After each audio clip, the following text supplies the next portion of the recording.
Here we go. Hello, everybody. Nice to see you all. It's the 4:30, 30 minutes coaching. Sorry, we're running just a couple of minutes late. I promise not to lose anything here. And today I decided it would be really good to tackle a subject which I think is really important here. And I called it disciplining our disappointments. Okay. Um, I actually think we have lots of it, all of us. I do. I definitely do.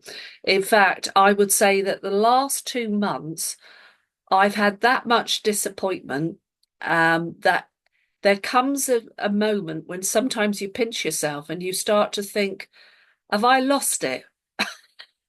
Am I going absolutely like bonkers? What's going on here? Yeah. But something that comes with time, and I'm sorry, but I can't shortchange this, but the length of time that I've now been in the business, I absolutely can say to you, hand on heart, time wins out. And if you just keep doing, actually, it usually comes round. And the funny thing is, I kind of turned the page last Friday. And all of a sudden, it's like, oh, I'm back in another cycle where things are going right. Okay. But I think it's really important to share this disciplining our disappointments. Now, as I've got you on mute, and it's a real shame that some are not showing themselves, because actually I want to do a little bit, I'd like you to participate. I want to do a kind of a mini survey here. Now, it does mean that you've got to hold your hand up for a moment or two. Okay. So, number one, anyone here, could you put your hand up if you've ever had a prospect not sign up as a customer after a presentation? Okay, keep it up. After a distributor presentation. Keep it up. Has anyone ever turned up at an appointment and they didn't show up? Oh, I've had a few of those. Yeah. Keep it going. Anyone here ever been given a no to offering them an appointment at a 20K giveaway or a job fair? Now keep it going. Have you ever made some calls and spoken to a family member and they said no to an appointment? In fact, all my family were there at the beginning. Nobody wanted it. Um, has a friend ever said no? A close work or business colleague say no? Oh, have you ever sent a text message, an email, a WhatsApp? Never even had so much as a reply. Have you ever been out and about and someone asked you about, do you remember the badge? I love the club, or do you remember make money, save money? Ask me how. Actually, yeah, I used to wear that quite a lot, and it used to cause intrigue. But you've given them an enthusiastic answer, and they've still said no. And is there anyone here that can honestly say that in their UW lifetime they have never got a no? Right. So I think we can deduce from that, given that no hands seem to go down, that in fact we're all pretty good at getting no's. In fact, this should be called the No Club. Sorry, I know I'm being funny here, but I don't mean to make light of it. But what I want to say to you is that um, sort of no is normal. That's strange, isn't it? No is normal. Do you think it's just that it's the British? Do you think they're a miserable lot? They're all untrustworthy, skeptical. I think so. Um, I'm going to suggest that whilst we're learning, okay, hear that word, whilst we're learning, that yes is often or perhaps extraordinary, occasional, scarce, uncommon, unusual, out of the ordinary, not so often. True? Yeah, I think so. A good friend in this business said to me, And by the way, he's really brilliant at sales and has been all his life. I'm not going to tell you who he is, okay? But he said, this is worth writing down. Please write this down. It's really good. You win some, you learn some. Now, that means that we do all the learning in the challenges, all the learning in the no's, and possibly we don't get much learning from the successes. There's an interesting thought. So, thinking about that seriously and taking that really on board in your psyche, perhaps embracing the no might be a good thing because that's where we do all the learning. Getting no's and being on the receiving end of disappointments is normal and it should be expected. Now, I'm going to give you a really good example. So, I have this most adorable latest grandson called Rue. And Rue has just started to learn to walk. And I am so thrilled that I was at his very first moment, which was now about a month ago, when he first stood up unaided. And I actually caught him on camera. And all of a sudden he realised what he'd done and he sat down. And it was like, oh, now Rue is on a course and it's only one way. Rue wants to learn to walk. He has started to do a few steps. He actually did 10 steps in a row yesterday. He keeps falling down. I want to ask you, do you really think he's going to give up? He's not going to give up, is he? There is no way any baby gives up. They never stop until they master that art of staying balanced on their feet and walking. And then they learn to run and all the rest of it. So I'm going to ask you something, and it's a rhetorical question. Why do we give up so quickly when we get a no? That is ridiculous, isn't it? It kind of puts it in perspective. Does it mean that when we're younger, we're more resilient, and as we get older, we're not? There's an interesting thought. And here's something else for you to ponder on. Think about this. Think hard, folks. How many years did it take you in your present job or profession, or you may have just retired from one, to get successful? How many years, months, days, hours, minutes did you put in to earn what you do in your day job? Now work it out. Are you really being paid your worth? Perhaps not. Are you really being paid, by and large, the right amount? The normal worker, if there's such a thing as normal, I actually don't think there's anybody normal anymore in this world. I think they're all quite abnormal, okay? But let's say the normal worker in a 9 to 5 job doing 8 hours a day, 48 weeks a year, 1,920 hours a year. Oh, doesn't that sound a lot? Let's be generous and say they only work 1,800 hours a year. In UW, let's say you work possibly just over 6 hours a week, over 48 weeks a year. That's 300 hours a year. So to reach, get the right page, to reach the skill level, it would take 6 years to equate to one normal week a year. Please understand that. Now, we call our active rainmaking activity, we call it flying hours. So, in essence, how many flying hours a week are you really doing? And then we get all this disappointment because we might only do say 2 or 3 hours in that week, and we get a no, and we take it really hard.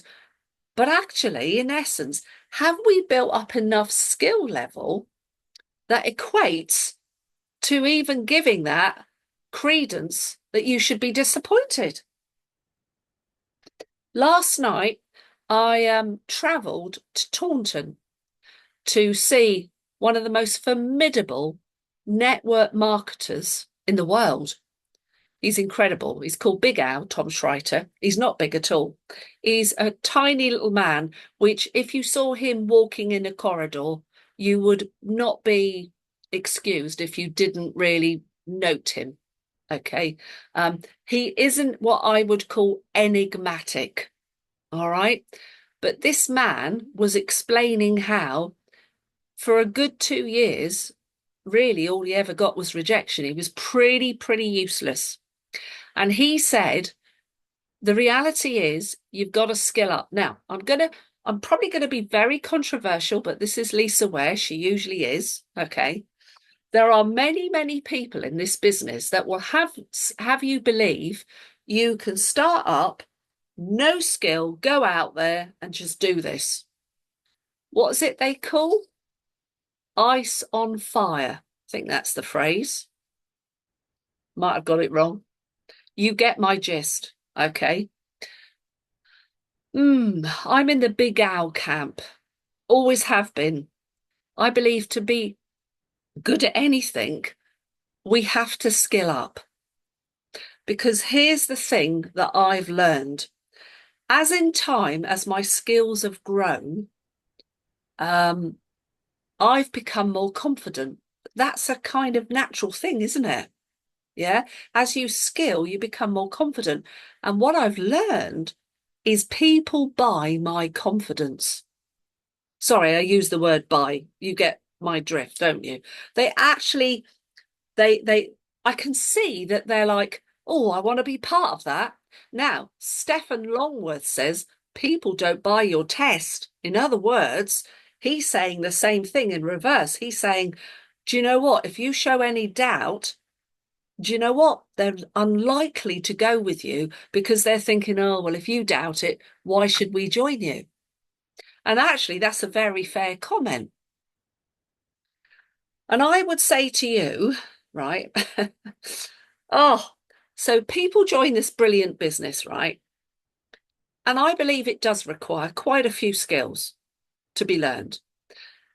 And at this moment now, that what used to be a 5-hour classroom training has now gone down. Oh my gosh, it's gone down to 20 minutes, and 15 minutes is only an introduction to the company, 30 minutes or so on social media. And then we've got to ensure they book the launch your business training 1 hour. So in total, they really are only having about 1 hour of training. And then immediately they expect to get out there, sign up their very first 6 customers with 5 services, cashback card holders, the works. Oh, and be a distributor too. Are we not being a tiny, teensy weensy bit unrealistic with our expectations? No wonder we feel disappointed. What do you think's happening to our emotions? I'm going to show you. I'm going to share my screen. Excuse this, but it may not be the best thing in the world. Okay, I think we're seeing what I call an emotion chart. Okay. So here we are, starting off. And let's say they said yes to an appointment. Do our emotions not go, woo, happy days? But guess what? They come massively tumbling down because all of a sudden at the last moment you get that dreaded text. They've postponed. Then you re-diarise and you think, yeah, we're still in there.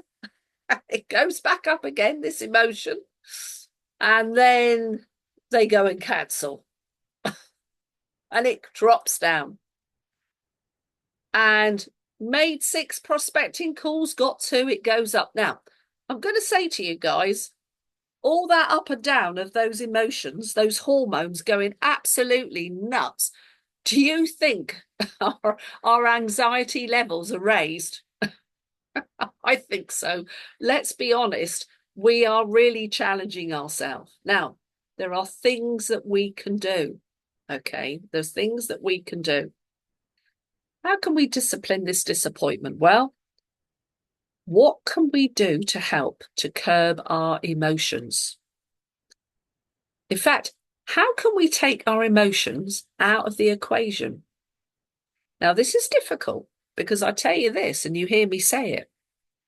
People don't run on logic or common sense. If they did, well, there's a lot of things they wouldn't have done recently that they did because they just followed the government. So that says that they don't have much logic. I know that logic isn't applied because if it was, every one of us would be up at 5 a.m. We'd hit that gym. We'd do the exercise because we know it's good for us. We would only eat healthy food. I wouldn't give in to that Waitrose Colombian coffee ice cream. But I do. Because do you know what? We react on emotions. So this is quite a difficult thing to do, to park our emotions and try and have a level field. It's quite difficult, but it can be done. So the first thing is, and this is something that we used to learn in the classroom, we need to have belief. 5 types of belief. If you've forgotten this, write it down. And do you know it's good, even if you remember it, to hear it. 1, you need to have belief in the company. Now that takes a bit of time and you need to do a bit of research yourselves. I'd say even looking at your partner portal, which is worth, this website they give us, everything involved, it's probably worth a good couple of grand. I don't know. But I know that if you started up a business and you were going to get a website together, it would cost you a flipping fortune to do so. So first of all, the company's giving you all of that. They even throw in public liability. Do you know, for about 10 years, I used to buy that and it used to cost me £100 a year. And now they do it for free. This is nuts. We used to spend 200 quid to join. Now it's a tenner. Oh, ridiculous. Absolutely ridiculous. But belief in the company, there is lots to have belief in. I tell you what, how can you have belief? Well, look, are you aware 19 years consecutively, the Independent Consumer Organisation, which has said best energy company, 19 years now. Broadband, are you aware it's about 16 years now? Mobile, we're doing well. We're up there. It's 8 years. 5 stars with de facto home insurance. That gives you a bit of belief, doesn't it? Do you think somebody like IKEA would partner in as a cashback card partner if they didn't have a bit of trust in this company called Utility Warehouse? That's pretty international, isn't it? Marks and Spencer's, household name, B&Q, you get my drift. There's lots of them. Have said, yeah, we're happy to marry our ethos, our branding with UW. Masses. Do you know what? Belief in the company, actually, I don't think that's even up for question. Okay? What they do, well, that's pretty good, isn't it? We haven't got to buy any stock, sell it, get left with it. What we do is sell essentially essential services. In fact, we don't even have to sell them because actually, do you know, people are already using this stuff. They're just transferring their spend so they always pay less. They get better customer service and they get it quality on a simple bill. Oh, wow. How good is that? That's how they do it. We are the recommenders. Utility Warehouse do the rest of that stuff. What's the massive one that you've got to have belief in? Well, it's you. YOU.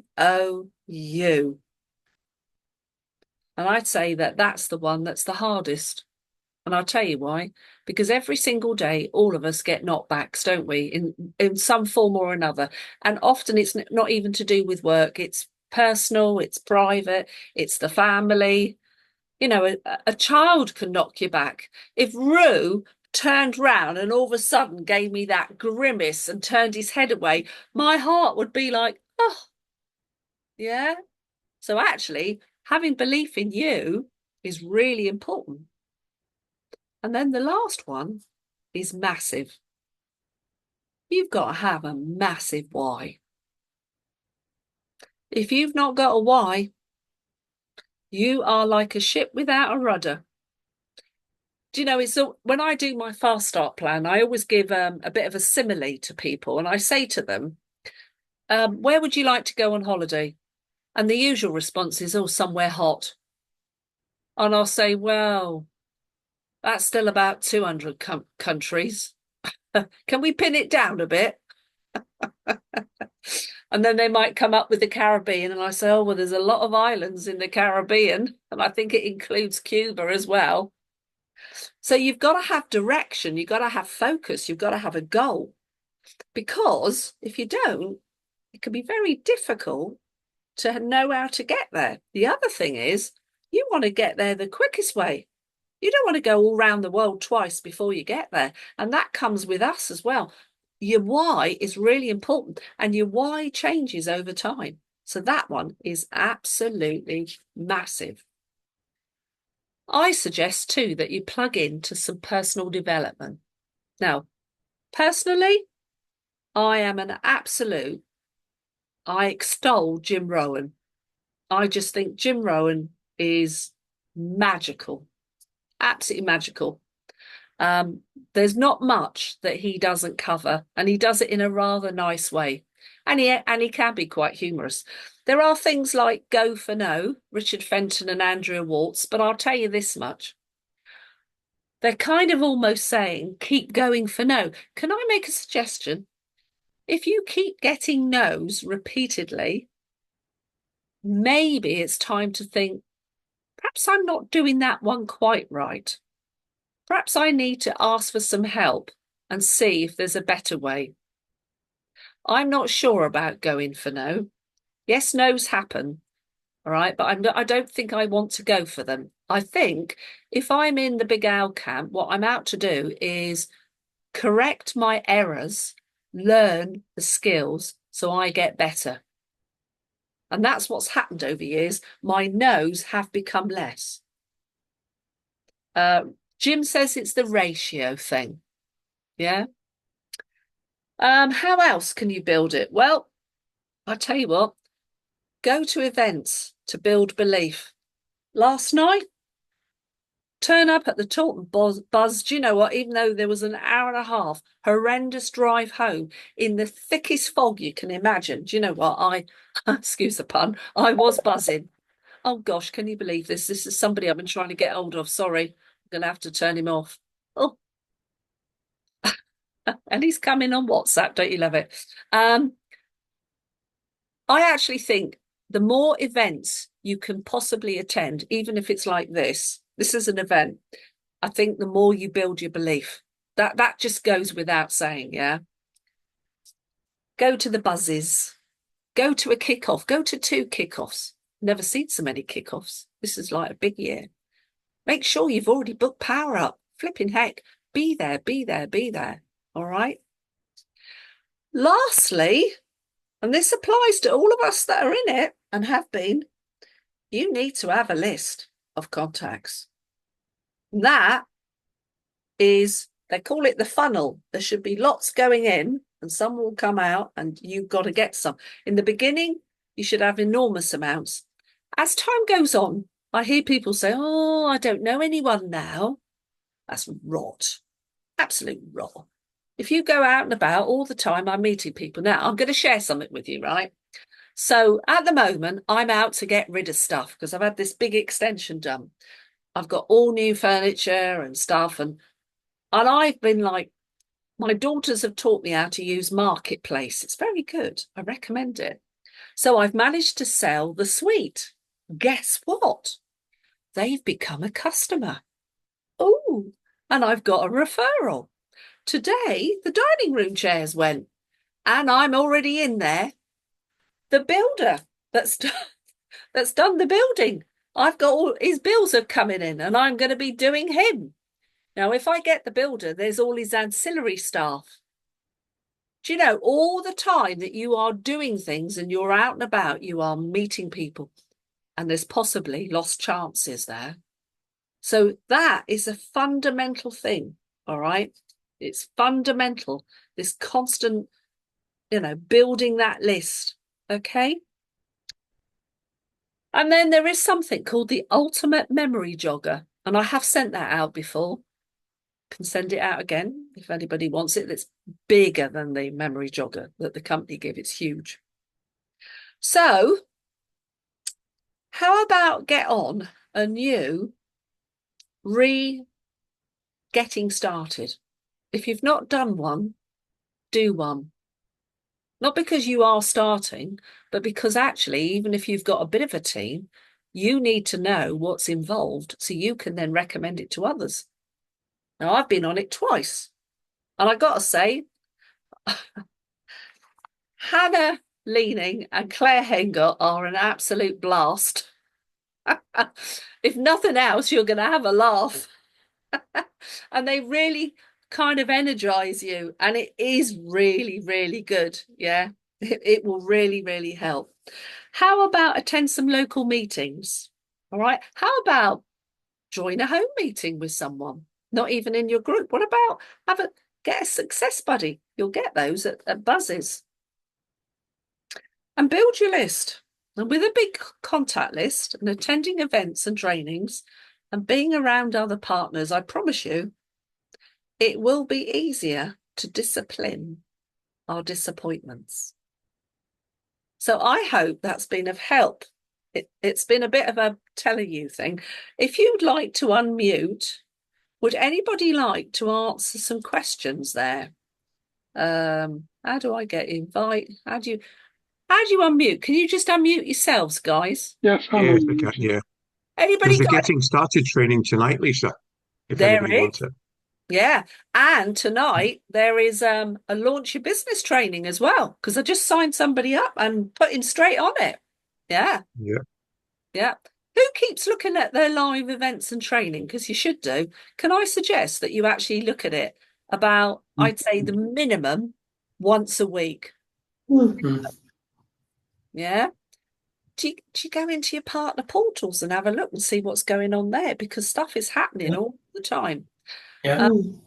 Can I say the biggest problem with us oldies, and I don't mean that in old. By the way, we have got someone very old here. She's turned 70 today. Val, happy birthday, darling. I was going to say birthday cake day, isn't it? Yeah. Yeah. Look, can I just say 70 is a great number. I didn't say big. I said a great number. And here she is, 4:30 without fail on a learning thing, which is marvelous, isn't it? So there you are. A lot of people make excuses about stuff, but I know Val and Steve are on this. So guys, there's lots of stuff in there. I hope it's helpful. Listen, these disappointments, just say to yourself, every time there's one that happens, and it is hard, but just say, oh, I've just learned something there. That was a chance for learning. Yeah. Because Yeah. I've had 2 months of some serious disappointments. I haven't always let people know because do you know what? Do I really want to spread the negativity? Who do you think gets all my negativity? Wow. Yeah, he's the bouncing board, bless. He's the bouncing board, but he's very much on it and he understands that I've got to offload. And in the days when dear Chris passed away and I was years on my own, I was Shirley Valentine and I used to walk in and go, hi walls, hello. God, you won't believe the day that I've had. Because you've got to make light of it, haven't you? You have to make light of it because there is so much bad stuff. Now, look, there was something I didn't send out last week, and it's I get these fantastic things come in on a certain group, and they ultimately, I know, come from Robin Brooks, who I hold in very high esteem. Okay, and one of them is about a chap called, I cannot pronounce his surname, but let's call him Nick, something like Cockajoff. I probably got that wrong. I probably got that wrong. And this man was born with no arms and no legs. And he is, wait for it, he's not just a swimmer, and a skydiver, but many, many other things. And do you know what? We talk about how hard our life is, but do you know, we haven't got a clue, have we? And it really puts things in perspective because actually, in essence, it's just up to us to say, armadillo shell, brush off, keep going. Because if you do you know what? I promise you, the cycle turns. Because as Jim Rowan says, the same wind blows on us all. But it's the Yeah. set of the sail that makes the difference. Guys, I hope that was helpful. Yeah. And some of Thank you you. that are STL to GL, look forward to seeing you later for your group. And see you all next week, same time, same place. Right, Lisa. Thanks, Thanks, Lisa. Lisa. Take Thank care. you, Lisa. Bye bye. Bye bye.